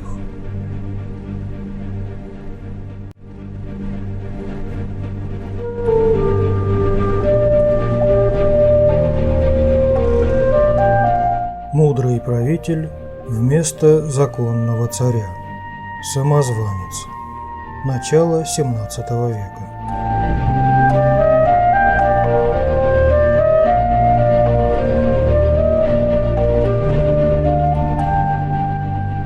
бывшие удельные князья, поступившие на службу московских князей, хотя и помнили свое происхождение, все же считались членами царского дома и являлись обыкновенными боярами, холопами царя. Встал вопрос, кому быть царем? Опекуншей оставшегося без наследников царства и его правительницей считалась, когда умер царь Феодор, его вдова, царица Ирина. Подобно тому, как и прежде, вдовы великих князей управляли при малолетнем наследнике. Но на 9-й день после смерти супруга царица постриглась с именем Александры и отказалась принимать участие в государственных делах. Государство осталось без главы. Казалось, что лучшим выходом из создавшегося положения было, если бы Борис Годунов, приняв царский титул, продолжил бы управлять Россией, что он с таким умением делал в течение 8 лет именем царя Феодора. После бурного царствования Иоанна Грозного царствование Феодора Иоанновича было отдыхом и успокоением для Руси. Были произведены весьма благодетельные для населения мероприятия, были защищены от неприятеля границы. Первосвятитель русской земли был возвышен из митрополичьего в высший патриарший сан. Все это происходило при непосредственном участии Бориса Годунова. О смерти царевича Дмитрия уже перестали говорить, и Борис Годунов, как правитель, приобрел всеобщее расположение. Поэтому, когда народу сообщили, что царица постриглась, сейчас же раздались голоса: «Да здравствует царь Борис Феодорович!» Патриарх Иов горячо поддерживал это, считая Бориса Годунова умным государственным деятелем и благочестивым христианином. Борис отказался принять царскую власть и уехал в Новодевичий монастырь к своей сестре, вдовствующей царице Иннокене, которая тоже отказалась благословить брата на царство. Тогда был созван Всероссийский Земский собор. Земский собор вслед за патриархом решил умолять Бориса быть царем. Указывалось на его родство с последним царем, на то, что будто Иоанн Грозный, умирая, поручил Феодора заботам Бориса Годунова, что от скончавшегося царя был поставлен во главе государства, показал при нем свою государственную мудрость и является теперь лучшим его преемником. Громадный крестный ход во главе с патриархом отправился в Новодевичий монастырь, причем духовенство угрожало отлучить Бориса от церкви, если он и дальше будет упорствовать. Искренно или притворно, Бог весть помышления человеческие, отказывавшийся прежде от престола Борис теперь согласился принять престол от Земского собора, как бы уступая лишь настоянию патриарха и всего русского народа. Царица Иннокеня благословила его. Через несколько месяцев Борис венчался на царство. Причем, указывая на ворот своей сорочки, обещал и последнюю сорочку разделить с бедными своего царства. В грамоте о восшествии на престол Бориса Годунова и в приветственной речи патриарха указывались вышеприведенные его права на престол. Присягали не одному Борису, а также сыну его и дочери, то есть династии. Подобно тому, как прежде Русь принадлежала всему княжескому роду, позднее Московскому царству, хотя власть сосредоточивалась в руках старшего в порядке первородства ее члена, так и теперь царский престол переходил всему роду Годуновых, хотя самодержавную власть воспринял единолично Борис. Сын Бориса Феодор в силу самого вступления на престол отца делался наследником престола по установившемуся со времен Иоанна Калиты обычаю. Первое время царствования Бориса было продолжением его прежней деятельности как правителя, и было много сделано для благосостояния страны. Но потом, вследствие неурожаев, начался голод, и появились разбойничьи шайки. Борис, вступивший на престол, хотя и по всенародному избранию, но помнивший, что права его на доставшийся престол были не исключительны, что были и другие лица, которые могли иметь такие же или даже большие, чем он, права на наследование престола после царя Феодора, стал преследовать тех, которые, как ему казалось, могли считать себя обойденными. Борис боялся, чтобы кто-нибудь из них не выступил претендентом теперь, воспользовавшись начавшимися несчастьями. Но бояться нужно было не их. В народе воскресли слухи о причастности Годунова к убийству царевича Дмитрия и начали говорить, что Бог карает Русь за то, что на престоле сидит убийца законного наследника. В 1604 году в Польше явился человек, который объявил, что он Дмитрий, спасшийся от подосланных к нему Борисом убийц, убивших по ошибке другого мальчика, и что он зовет русских людей помочь сесть ему на прародительский престол. К нему стал стекаться народ. При поддержке римского папы и поляков Лжедимитрий составил войско и перешел границу московского государства. Борис и патриарх сделали все возможное, чтобы изобличить самозванца. Кроме того, Борис сделал все, что было в его силах, чтобы облегчить народное несчастье. Ничто не помогало. Перед тенью законного царя исчезла любовь к мудрому правителю, всенародным избранием воспринявшему царский венец. Народ массами переходил на сторону Лжедимитрия, считая, что лишь воцарение законного царя прекратит Божий гнев. Переходили на сторону самозванца и многие бояре, хотя и не верившие ему, но ненавидевшие Бориса за то, что он возвысился над ними и, не имея особых прав по рождению, утвердился на престоле московском. Взволнованный успехом самозванца, царь Борис скоропостижно скончался, и на престол вступил его сын Феодор. Московское государство опять присягнуло роду Годуновых, вдове царицы, молодому царю и его сестре. Однако вскоре царский воевода Басманов, посланный против самозванца, со всем войском перешел на сторону последнего. В Москву прибыли посланные Лжедимитрия, и москвичи восстали против того, кому недавно присягали, думая, что защищают права более законного наследника московских государей. Годуновы из царского дворца были перевезены в свой прежний боярский дом, а к самозванцу было отправлено посольство с повинной грамотой.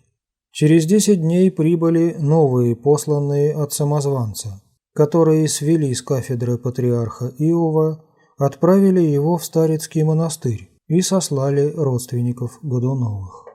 По их же поручению 5 человек отправились в дом Годуновых и зверски умертвили Феодора Борисовича и его мать.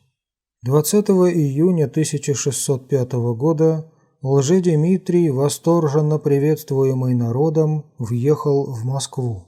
Вдова Иоанна Грозного, инокиня Марфа Агая, признала его своим сыном. Шуйский, производивший расследование об убийстве царевича Дмитрия, также много способствовал торжеству самозванца, так как всенародно объявил, что царевич в действительности спасся от подосланных убийц, и вместо него погребен попов сын. Однако после вступления Лжедимитрия в Москву он начал втихомолку говорить, что новый царь – самозванец, а настоящий царевич убит. Прежние показания он, очевидно, дал, чтобы добиться низложения Годуновых. Уличенный, Василий Шуйский был приговорен к смертной казни, но, уже приведенный на плаху, помилован Лжедимитрием. Лжедимитрий во всем старался показать, что он настоящий царевич и законный царь. Он возвысил и приблизил к себе мнимых родственников и, не боясь других претендентов на престол, вернул всех сосланных Борисом. Лишь родственники Бориса, и наиболее ревностные его приверженцы были удалены. В своем правлении Лжедимитрий показывал довольно большую государственную мудрость и даже значительно упорядочил правительственную систему. Однако, что неприятно поражало москвичей, это пренебрежение новым царем народных обычаев, церковных уставов и обрядов, а также благоволение, которое он оказывал пришедшим с ним немцам и полякам. Особенное возмущение вызвала его женитьба на польской панне Марине Мнишек, не желавшей оставить католичество. Казанский митрополит Ермоген и коломенский епископ Иоасаф требовали крещения царской невесты, но за это были высланы из Москвы. Патриарх Игнатий, поставленный по желанию Лжедимитрия вместо Иова, благословил брак без перекрещивания Марины, хотя брак был совершен по православному чину, а перед ним она была коронована в московские царицы и причащена святых тайн. Неудовольствием народа решил воспользоваться Василий Шуйский. Он поехал к стоящему возле Москвы отряду войск и объявил ему, что на престоле сидит самозванец с женой-еретичкой, предающей православную веру. Отряд решил свергнуть самозванца. Но так как народ, несмотря на недовольство поступками Лжедимитрия, все же видел в нем настоящего законного царя, то нужно было действовать с хитростью. В ночь на 17 мая отряд был введен в Москву. С криками «Поляки хотят убить царя!» ударили в набат, и народ побежал толпами ко дворцу спасать царя. Василий Шуйский с крестом в одной руке и мечом в другой подъехал ко дворцу во главе отряда. Заговорщики кинулись во дворец и потребовали от Лжедимитрия сознаться в самозванстве. Он уверял, что он настоящий Димитрий, и пробовал защищаться, но был убит. Марфа Нагая объявила, что убитый вовсе не сын ее, и она признавала его лишь из страха. Беспорядки, сопровождавшие смерть самозванца, длились 2 дня. Обезображенный труп был сначала выставлен на показ, а потом сожжен, а пеплом зарядили пушку и выпалили на запад, туда, откуда пришел польский свистун.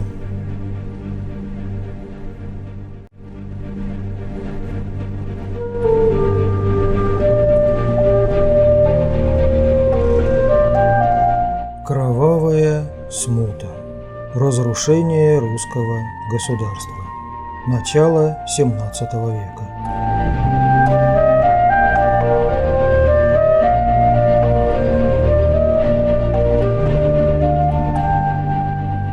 «19 мая 1606 года на Красной площади были собраны жители Москвы и было предложено приступить к избранию патриарха.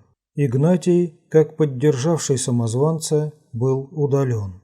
Было предложено приступить к избранию патриарха, который созовет Земский собор для выбора царя.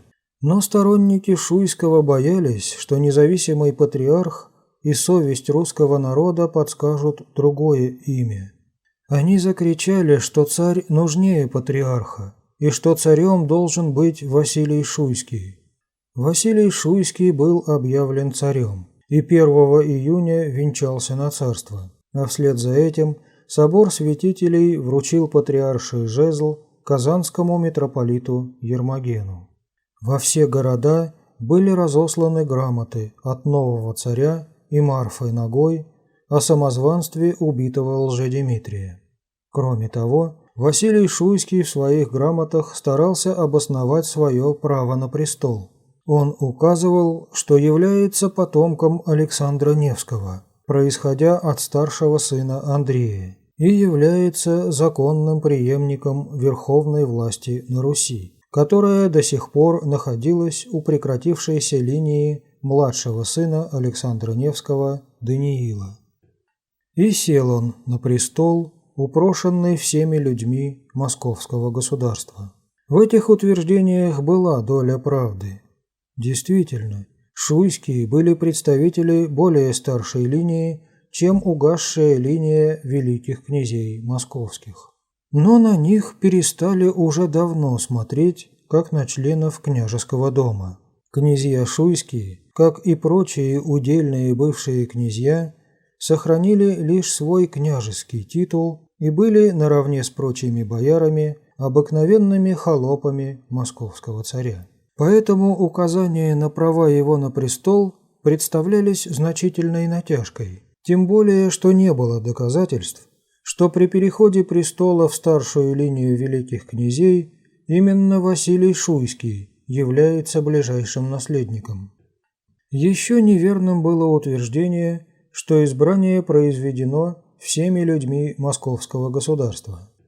Даже если под московским государством подразумевать не все царство, а лишь ядро его, первоначальное московское княжество, то и тут не было правильного избрания. А князь Василий Шуйский был выкрикнут толпой москвичей.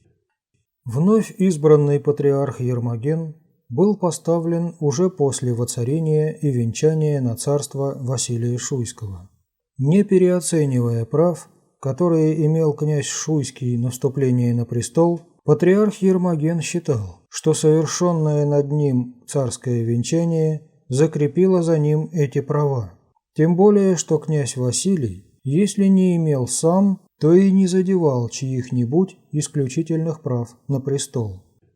Не сходясь и разногласия имея с ним во многих вопросах, патриарх Ермоген не переставал оказывать ему всяческую поддержку против его врагов, видя в нем представителя и охранителя порядка и законности на Руси. В первый момент казалось, что воцарение Василия Шуйского спокойно принято по всей Руси. Однако многие все же не верили, что царствовавший под именем Дмитрия был самозванец, и продолжали думать, что это настоящий сын Иоанна Грозного. Вскоре начали носиться слухи, что Дмитрий Иоаннович и теперь спасся. Особенно сильно эти слухи распространились в Южной Руси, где находились высланные или убежавшие из Москвы многие приверженцы убитого Лжедимитрия. Возвращавшийся в Россию из турецкого плена холоп Иван Болотников, встретившись в Польше с одним из приближенных Лжедимитрия, был уверен, что спасенный царь скрывается там. Явившись в Россию, Болотников стал собирать войско в защиту законного царя, и восстание против Шуйского охватило вскоре весь юг России.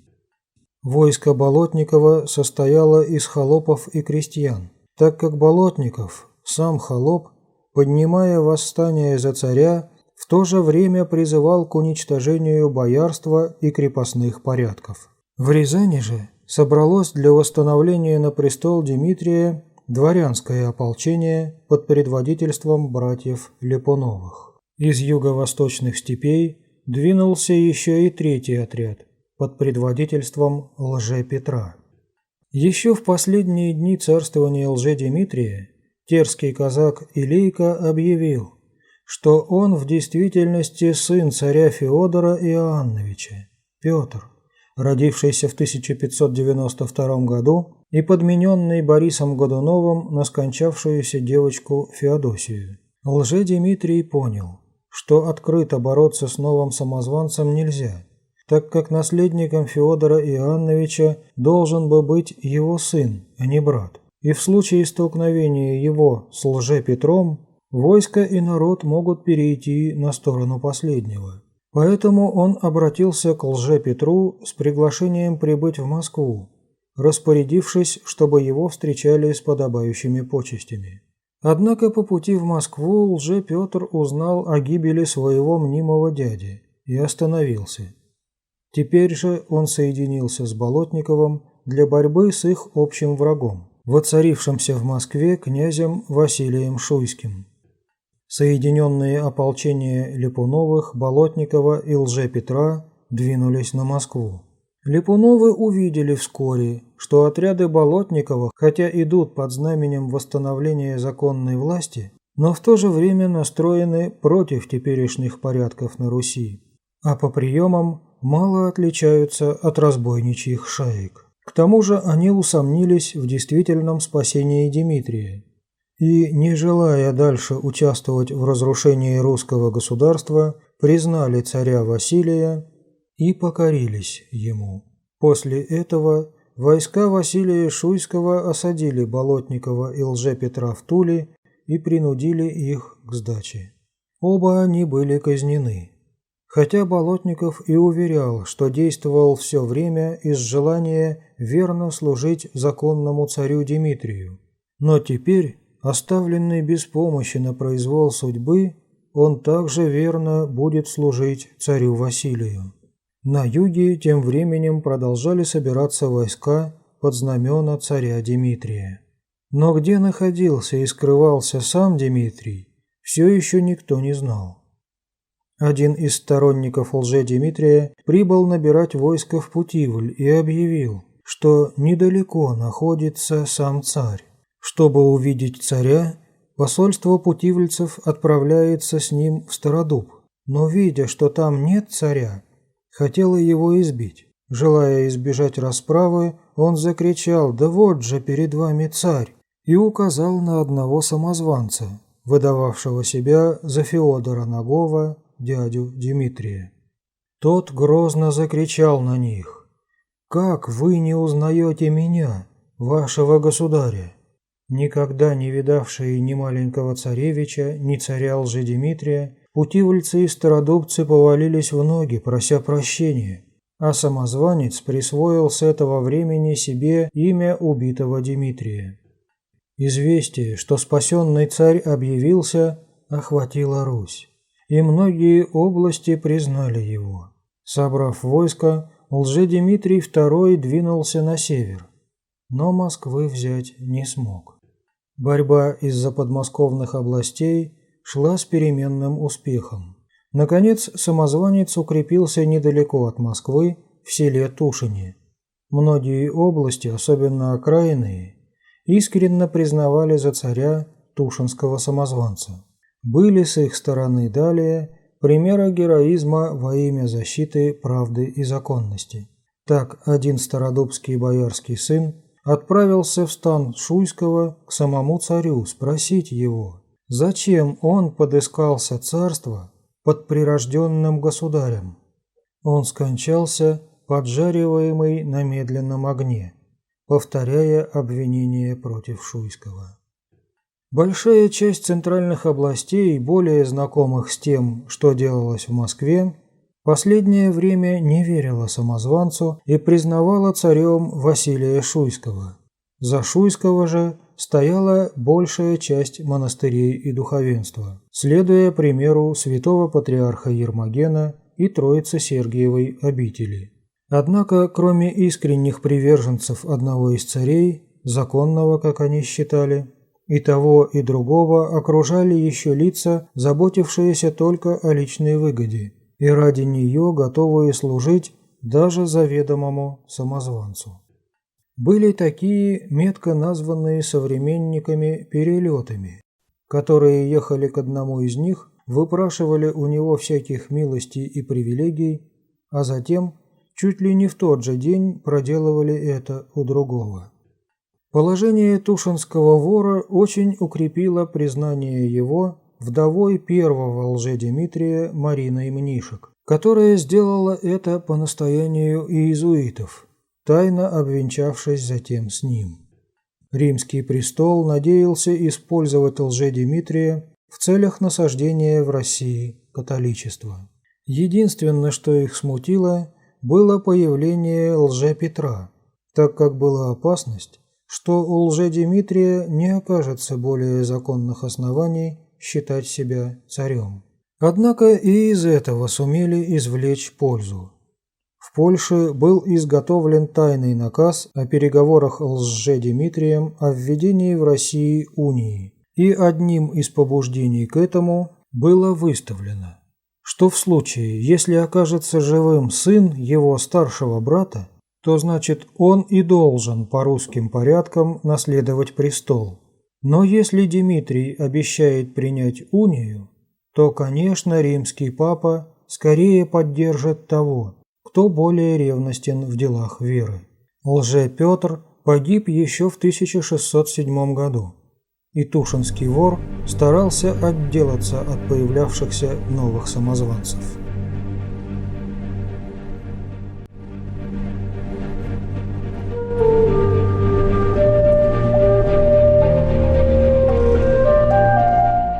Безгосударственное время. Земское ополчение. Начало XVII века.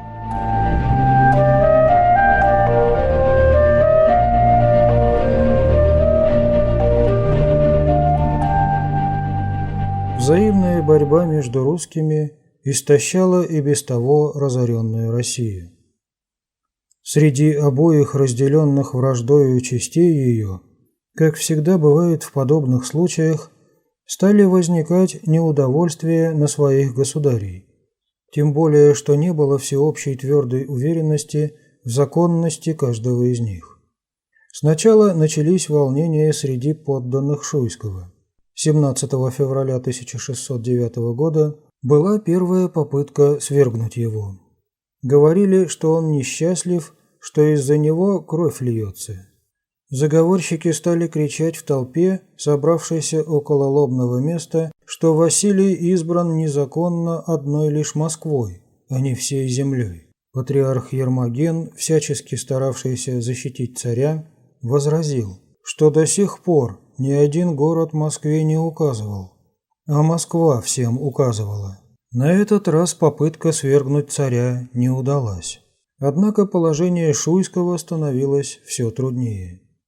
Польский король, воспользовавшись смутами в России, вторгся в ее пределы и, ссылаясь на родство свое с московскими царями, выставил кандидатом на престол своего сына Владислава. Племяннику царя Михаилу Скопин-Шуйскому удалось при помощи шведского отряда и восставших против самозванца северных областей разбить Тушинское войско, и Лже-Дмитрий бежал в Калугу. Москвичи встретили с восторгом Скопин-Шуйского, сделавшегося народным героем, и надеялись, что он поведет теперь войска на польского короля, осаждавшего Смоленск. Но Михаил Скопин-Шуйский скончался на пиру у царского брата Дмитрия, и народная молва приписала это отраве. Войско, посланное под начальством этого же Дмитрия против поляков, было разбито, а шведы, перестав помогать царю Василию, заняли Новгород. Поправились отчасти и дела самозванца. После его бегства из Тушина часть непоследовавших за ним приверженцев отправила посольство к польскому королю Сигизмунду для переговоров о воцарении в России Владислава. Переехавшие в Москву тушинцы поддерживали эту мысль и среди москвичей. Неудачи в борьбе с поляками и вором усилили движение против Шуйского. В это время из лагеря самозванца пришло предложение бросить взаимную борьбу и, свергнув обоих царей, избрать одного, общего. Некоторые ухватились за это предложение. 17 июля 1610 года несколько человек с Захарием Липуновым во главе явились к царю Василию и предложили ему оставить царство. Шуйский переехал в свой прежний дом. Через 2 дня, 19 июля, его насильно постригли в монахи. Так как он не пожелал произносить монашеских обетов, их произносил один из заговорщиков. Свергнув Шуйского, обратились в стан самозванца за выполнением условия, но услышали в ответ: «Вы своего государя свергли, а мы за нашего государя помереть готовы». Патриарх Ермоген вопиял против беззаконного свержения венчанного на царство Василия Шуйского, не признавал его пострижения и продолжал молиться как за царя, а постриженным считал того, кто произносил обеты, но его не слушали. Во главе государства стала Временная Боярская дума. Гетман Жалкевский, начальствовавший над польским войском, подступил к Москве и потребовал признания царем Владислава. Бояре, предпочитая польского королевича вору, начали свыкаться с мыслью, что единственным выходом является соглашение с поляками. Не все, однако, были согласны с этим. Раздавались голоса, что нужен русский царь, и указывались бояре: князь Василий Васильевич Голицын и 14-летний Михаил Федорович Романов. Патриарх всячески старался убедить в опасности избрания иноверного царя. Тем не менее, переговоры об избрании королевича Владислава начались. Патриарх согласился благословить это под единственным и непременным условием – крещение в православную веру королевича. Это было внесено в предварительный договор, заключенный боярами и гетманом Жалкевским. И в конце августа Москва, а за ней и другие города, присягнули королевичу Владиславу. Однако избрание Москвой польского королевича усилило на Руси движение в пользу самозванца, так как там была хоть надежда, что это православный царевич. А в принятие Владиславом православия мало верили. Польские войска отогнали самозванца от Москвы, и гетман начал настаивать на скорейшей отправке посольства к королю Сигизмунду. Большое посольство, возглавляемое князем Голицыным и митрополитом Филаретом Романовым, было отправлено под Смоленск просить короля дать сына на русское царство. Условия сводились к немедленному принятию Владиславом православия, охранению им православной веры и русской народности, для чего, между прочим, он должен и жениться на православной, и сохранению целости русского государства, что должно немедленно выразиться в отступлении короля от Смоленска. Однако выяснилось, что король не только не намерен признать эти условия, но и думает сам быть русским государем. Осада Смоленска продолжалась, а послы оказались в положении пленных. Переговоры без всяких успехов продолжались несколько месяцев.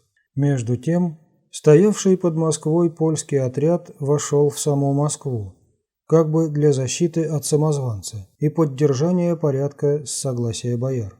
Однако произошло то, что предвидел святой патриарх Ермоген, которому сторонники поляков говорили, что его дело смотреть за церковью и не вмешиваться в государственные дела. Поляки стали вести себя как настоящие хозяева, совершенно не считаясь с русскими властями и чувствами русских людей. Бывший царь, князь Василий Шуйский, по их требованию был сначала выслан из Москвы, а потом вместе с братьями увезен поляками в качестве пленника в Польшу, где и скончался в 1612 году. Такое поведение поляков возмущало население, и целые области стали переходить на сторону вора, видя в нем опору против иноземцев. Ему подчинились такие крупные центры, как Казань и Вятка. В декабре 1610 года вор, в котором уже лишь немногие продолжали видеть настоящего Дмитрия, был убит одним из приближенных. Родившегося после его смерти от Марины сына Ивана только самые ревностные приверженцы признали за царевича. Разделение Руси на две части, существовавшее со времени воцарения Шуйского, таким образом уничтожилось, и города стали переписываться между собою об изгнании общими усилиями врагов. К этому призывал своими грамотами и святой патриарх Ермоген, который в понятии русских людей в это безгосударственное время возглавлял государство, являясь как бы блюстителем пустующего царского престола и стражем благосостояния и целости Руси. Напрасны были попытки поляков заставить плененное ими русское посольство признать тот или иной акт, исходящий из Москвы, если на нем не было подписи патриарха. Напрасны были и усилия их русских приспешников в Москве ограничить влияние патриарха на дела государственные или заставить его замолчать. Первоначальное движение русских городов не было направлено против королевича Владислава. Русские собирались общими усилиями изгнать из своей земли иноверцев и иностранцев, соглашаясь принять царем Владислава в случае его крещения в православную веру. Однако, когда выяснилось, что король не думает дать сына на православное Московское царство, патриарх разрешил русских людей от присяги Владиславу. Патриарх Ермоген, уже посаженный под стражу, призывал, несмотря на угрозы поляков и их приспешников, Божие благословение на русскую рать под начальством Прокопия Ляпунова, двигавшуюся к Москве, занятой врагами, и, наконец, начавшую ее осаду. Несогласие между русскими и споры из-за первенства разрушили, однако, это ополчение. Прокопий Ляпунов был убит, а ополчение распалось. Святой патриарх Ермоген скончался от голода и нужды 17 февраля 1612 года в подземелье Чудового монастыря. Но его дело продолжил любимый им архимандрит Троицы Сергиева монастыря, святой преподобный Дионисий с келарем Авраамием Палицыным. Они всюду рассылали грамоты, призывая русский народ встать на защиту православной веры и московских святынь. Эти грамоты всколыхнули русские сердца. По почину нижегородского гражданина Минина Сухорука стало собираться второе русское земское ополчение на защиту дома Пресвятой Богородицы и московских чудотворцев. Движение скоро охватило почти всю русскую землю. Под началом князя Пожарского земское ополчение, при котором было создано и Временное управление земли, осадило Москву, и 22 октября 1612 года русская столица была освобождена от неприятеля.